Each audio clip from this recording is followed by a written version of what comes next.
தமிழ் இலக்கணத்தில் தொடர்கள் இரண்டு வகை. முதலாவது தொகைநிலை தொடர், இரண்டாவது தொகாநிலை தொடர். தொகைநிலை தொடர் என்பது இரண்டு சொற்களுக்கு இடையில் ஒரு சொல்லோ அல்லது ஒரு உருபோ மறைந்து வந்து மருகி நின்று ஒன்றுபட்டு பொருள் தரக்கூடியது தொகைநிலை தொடர் என்று அழைக்கப்படுகின்றது.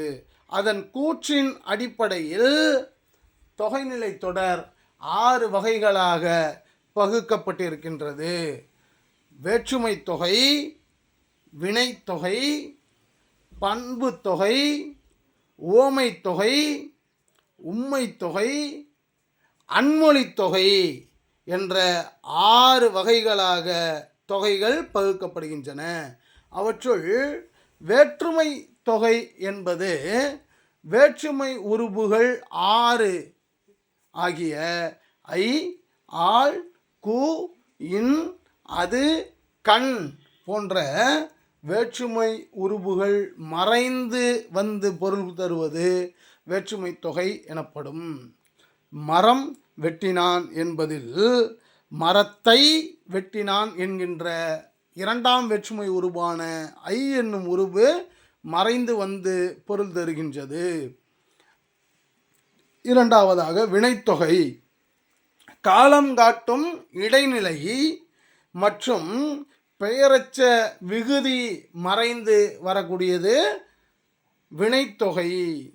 வீசு தென்றல் என்பதில் முக்காலமும் உணர்த்தக்கூடியதாக வீசிய தென்றல், வீசுகின்ற தென்றல், வீசும் தென்றல் என்ற அடிப்படையில் முக்காலத்தையும் உணர்த்தக்கூடிய இடைநிலையும் பெயரச்ச விகுதியும் மறைந்து வந்து பொருள் தருவதாக அமைந்திருக்கின்றது. பண்புத்தொகை மை விகுதியும் ஆகிய ஆன என்ற பண்பு உறுப்புகள் மறைந்து நின்று பொருள் தருவதாக அமைகின்றன. செந்தமிழ் செம்மை கூட்டல் தமிழ் மை என்ற விகுதியும் செம்மையாய் ஆகிய தமிழ் செம்மையால் ஆன தமிழ் என்கின்ற அடிப்படையில் மறைந்து நின்று பொருள் தருகின்றது.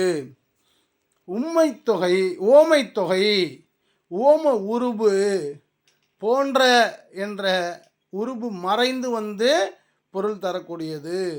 மலர் கை, மலர் போன்ற கை என்ற போன்ற என்னும் உருபு மறைந்து வந்திருப்பதால் அது ஓமை தொகை எனப்படுகின்றது. உம்மை தொகை என்னும் இடைச்சொல் மறைந்து வருவது உம்மை தொகை ஆகும். இரவு பகல் இரவும் பகலும் என்ற என்னும் உருவு மறைந்து வந்திருக்கின்றது. அன்மொழி தொகை மேற்சொன்ன 5லும் அடங்காமல் வேறு சொற்கள் மறைந்து வந்து பொருள் தரக்கூடியது அன்மொழி தொகை. பொற்றொடி வந்தால் பொன்னால் ஆகிய வளையலை அணிந்த பெண் வந்தாள் என்று வருகின்றது.